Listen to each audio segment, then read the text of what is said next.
Hey everyone, welcome back to Ontario Gardening. So we are in our quail series. We went into lockdown yesterday and we have some pips in our eggs today. This seems to happen a lot with quail. Usually a day after lockdown is when they start pipping. I don't know why that is. They don't technically have to start hatching until day 18. But for some reason on day 16 they always start on their baloney. So not sure if you can see in that egg there is a pip, a crack in the egg. Usually they look like little triangles. We have 2 or 3 other eggs with pips in them as well. There's another one right there. So we're kind of in a good space now because it's hatch day and now we can follow along. It is Easter weekend, and I do have to work tonight. I have to work the graveyard shift, so I'm hoping that we can catch something hatch so that we can troubleshoot it together. But let's go over some basic stuff here for once you see pips and we start hatching. So what I do personally, I'm not going to do on camera because I'll get probably copyrighted, but I like to play some music either like on a speaker or whatever just next to here as they start to pip. The reason I do that, and you know what, it's not necessary at all. I just do it, 1, to hear some music, and 2, it vibrates and kind of gets them moving a little bit more than when not. I don't know why. It gets the party moving in there. So I just do that for funsies, just to kind of watch them. But if we are talking about general rule of thumb, we're keeping our humidity chamber closed and we're keeping our whole incubator closed. We are not opening those once we start seeing pipping and zipping. So pipping is when they've pipped a little hole. Zipping is when they start to make a zipper movement around your egg. So basically what's happening in there is we are watching them pip out and then absorb some of the yolk, and then they start zipping themselves out. This can take 12 to 24 hours, but some chicks do take a little bit longer. It can take 36, 40 hours. So if it's been 12 hours, don't panic. Even if it's been 24 hours and they're still trying to zip around, don't panic. It might take them a minute, but we're keeping this closed and this closed. We don't want any sudden air to come in, or we don't want the humidity to drop anywhere past 65 to 75%. Make sure to keep an eye on the temperature too, because it will shrink wrap them. And what basically happens is the cold air rush comes in, the humidity drops, and the membrane that's on the inside of that shell, they're basically trying to poke through it right now. And if you let the cold air hit it, it's just like saran wrap, and it will shrink wrap them into the egg and they won't be able to get out. So it's one of the most important things is making sure that our humidity is staying high enough to keep them moist to come out. Now, in terms of humidity, we also don't want to see this going to 100% humidity, because then they're going to be way too wet to dry off. So when they come out of their shell and they are trying to dry off and fluff up, because we don't want to move wet chicks out of an incubator, because if they're nice and warm in here, like 100 degrees. If we take them out of their 100 degrees while they're wet, they can get cold and die. So we want them to fluff up in here before they come out. But if the humidity is at 100% and it's wet in there, they're not going to be able to dry off. So if you're finding that the humidity is too high, don't open this and don't open this, because we don't want to shrink wrap them. Just remove the water. So whether you have water chambers like this, take one off. If you've got a way that you can take some water out of this side via like a turkey baster or an eyedropper, you can do that. But just keep this all closed and just keep an eye on this for them. So that's a general rule of thumb. We're going to troubleshoot things as they come along, because sometimes there is a chance where they don't, after 36 hours, 40 hours, 45 hours, they still can't get out of the egg. You can assist in a hatch. If they accidentally do get shrink wrapped for whatever reason, you can assist in a hatch. I have had to do that before. I've had to assist 2 quail in the past and 1 chicken. The chicken did survive.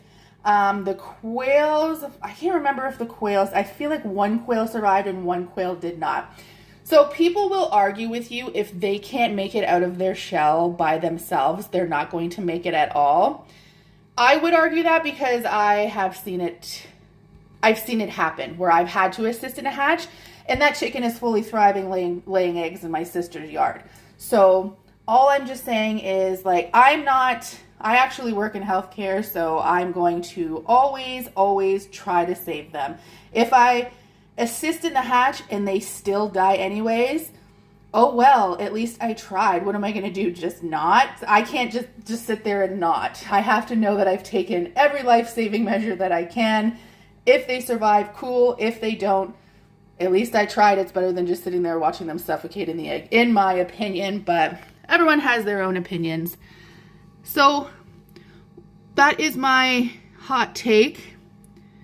We're going to set up some music here on the side of the counter, get this party started, because usually once one egg starts pipping and moving, so like they're not moving yet, but a lot of the times you'll see the eggs rocking back and forth as they start to zip out. Once that starts happening, their buddies kind of follow suit.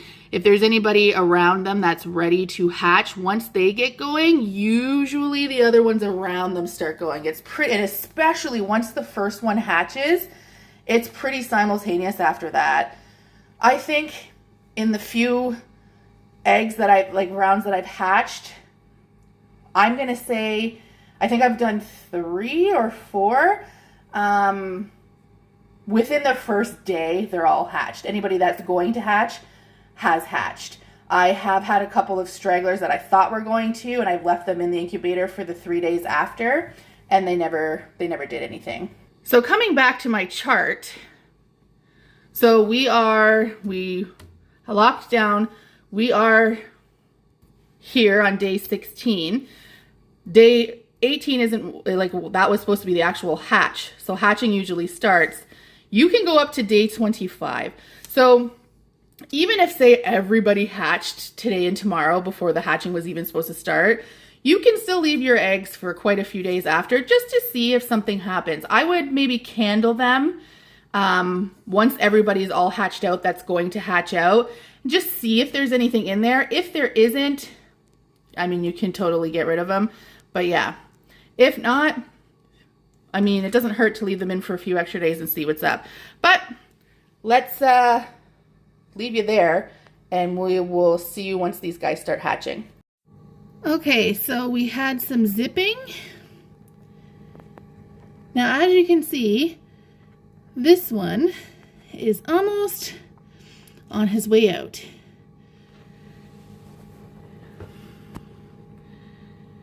He's being born as we speak. Yeah.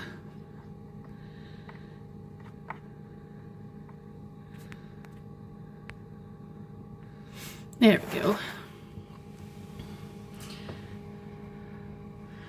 We already have, I was at work and we had one and another one pop by here.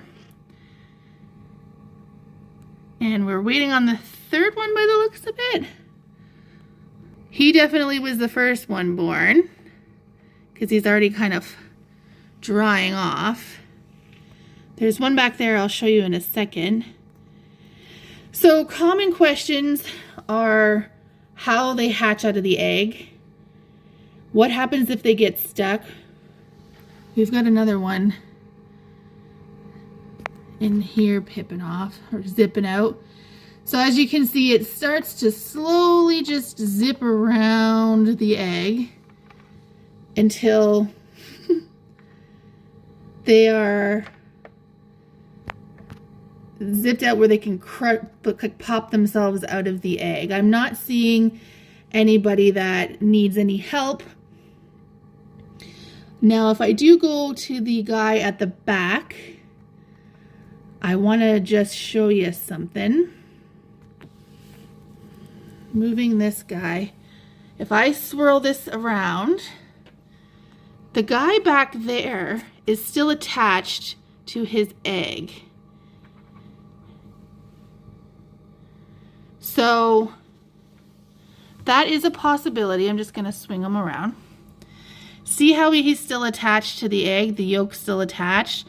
That's okay. He should be able to absorb it himself and get out of there. If not, we might need to have a little assistance. We're also going to check on this guy's legs. See his foot? He's got a little bit of a clubbed foot. We're going to want to keep an eye on that and make sure that he can stand up on his own and that that's not going to be a spraddle leg or a defect situation.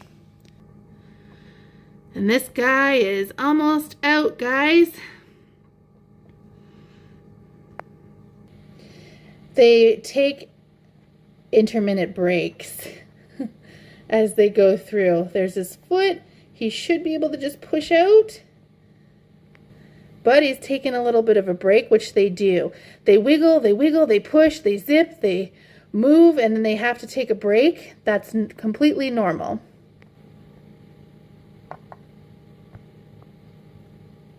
You can hear his little chirping. He's trying so hard.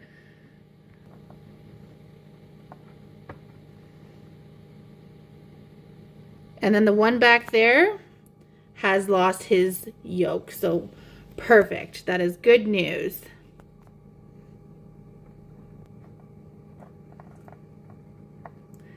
And there we go. Happy birthday. Oh, good job, baby. And here is a hatched quail. There's one at the back there. Like I said, he's working really hard. There's one over here who's just starting to pip now, and this is almost 24 hours later. And so that's what I mean by different hatch times. I'm going to give him a minute to do some observing, and then we're going to answer a couple of more questions. He's over there just working away on hatching. So while he's there, I'm just going to answer a couple of commonly asked questions, and then we can move on, I guess, to the rest of the video where we chat about putting them into the brooder. But the moral of the story is chicks can have breech, like have a breached birth. So what happens when they are breached is they are in the wrong position inside of the egg. So right now he is working on a zip at the front of the egg, up at the rounded top where the air sac would have been, which is perfect. That means he poked at that air sac, he got the air that he needed and the strength that he needed to create a really good zip, which you can see around the egg, to get himself out of this egg, and he can use his back feet, like you've seen with the other quail, to push off of the smaller end of the egg and get out of the egg. If he is breached, basically it's going to be the complete opposite. His head is going to be down at the pointy end of the egg, meaning he likely did not get any air that he needed to get the strength up to get out of the egg. And basically what might happen is if he starts pipping at the wrong egg, or sorry, at the wrong side, hi bud, or if he does pip at the right end, but he didn't get, like he's still in breached, what basically happens is two things. He's not going to have that energy and that air to get out, and he's going to get stuck, or the big end will actually collapse in or suck in on him, essentially making him stuck inside the egg. So that is typically when you have to do an assisted hatch. Like I said, we've done a couple in the past. Basically what you do is you're going to take a wet Q-tip, you take them out of the incubator, put a wet Q-tip and slowly wet the zip or the membrane to try and get him out and see if he survives. I'm not going to be able to show you that unless it happens. Fingers crossed it doesn't. You never really want to assist a hatch if you don't have to, but things happen and it is what it is. Other common questions: what's wrong with my quail? They just lay down and sleep every 2 seconds like this. That is normal. They are tired. They're just like a baby. So they'll pop up. I have the light shining in their face right now, which is kind of rude, but they will lay down and they look like they've just passed out and died. They have not. They're just gaining their strength. Other common questions, how long do I leave them in the incubator for? So that's just going to depend on what's going on with the rest of your eggs. So first things first, they need to be dry. That is too wet to leave a warm incubator. They need to be fluffy. They need to, like, he's working on his fluff over there. I will show you what it looks like when we move them out, how fluffy they need to be. So you're looking to get them fully fluffed within the 24 hours. Now, if they were fully fluffed and I had this guy starting to hatch, there is no way I am opening this incubator, even if they are fluffed, because I am going to shrink wrap him and let all that humidity out, and he's not going to be able to get out properly anymore. So what you're going to do is, if you're going to really have to assess all of your eggs, and you don't want to leave these guys in here for more than 2 days. 48 hours is a recommended last resort getting them out of there. So it's just really playing around. I don't want to sit here and say you have to have them out at a certain time. Really use a judgment call with that. So yeah, just up to 2 days in the incubator, so long as nothing crazy. If I only had a tiny, tiny little pip and these guys were fully fluffed and they had been in here for like 48 hours, I'm taking them out, because I'm not going to risk losing a whole batch of fluffs for one little pip. Worst case scenario, he pips beside it and, you know, continues on with life. So those are some common questions. So if I end up having a breech baby and I have to do an assisted hatch in this video, it will be right after this clip. If not, the next clip I'm going to show you is just taking them out and moving to the brooder. Having a brooder setup is going to be a totally separate video. But the moral of the story is I want to follow through with the end of this video. Okay, it's been about 36 hours. These guys are all fluffy and itching to get out, so we're gonna get them out. I've taken a look at some of the other eggs. I'm not seeing any significant zipping or pipping or cracking or anything like that. That would be a problem for me opening this with that shrink wrap situation. So I'm gonna go ahead and open this up. I'm gonna put them in this little box here. We're gonna transfer them to our brooder. If you are following the Quail series, I have the next video is gonna be all about setting up your brooder and putting them in there. So I'm not gonna show you until the next video moving them over, because I wanna do it nice and swiftly and quickly. They're gonna be cold transferring them out. So I want to do that, and then I'm going to come back at the end of this video and just kind of show you what the next step is, because we're going to get rid of all the eggs that have cracked. I'm going to check out the other couple eggs and see about any pipping and put them back, because these started hatching on the second day of lockdown. So we're technically only on day 18 right now. We can give them up to day 25 for the other eggs to catch up if we wanted to, but I'm just going to do some investigating. So I'm going to quit yapping and get these babies moved over. They're probably hungry. Okay, now that the chaos is out of here, I'm going to go in. I'm going to check a couple more of these eggs. I'm going to get rid of all the ones that are already cracked and just get them out of here and let everything go to town. So we did have one here that looks like it could have gotten shrink wrapped a bit, but I actually don't know if that was the case, because I'm not really seeing any signs of life inside of it. It almost looks like it was pecked, which is a possibility, because I'm not seeing any movement inside. I picked it up. It's heavy. There was definitely something in it. I'm just not in the business to be opening that unless need be. So I'm going to keep an eye on it for a few hours and see if anything starts to try and come out of it, because yeah, there is no life inside of there that I'm seeing. I'm not seeing anything move around, so I'm not sure. But anyways, all of the rest of the guys had absolutely nothing going on them, so they're okay for a few days. But we are going to keep an eye on this guy, and at the end of this video, if you see an emergency hatch, you'll see an emergency hatch and what to do.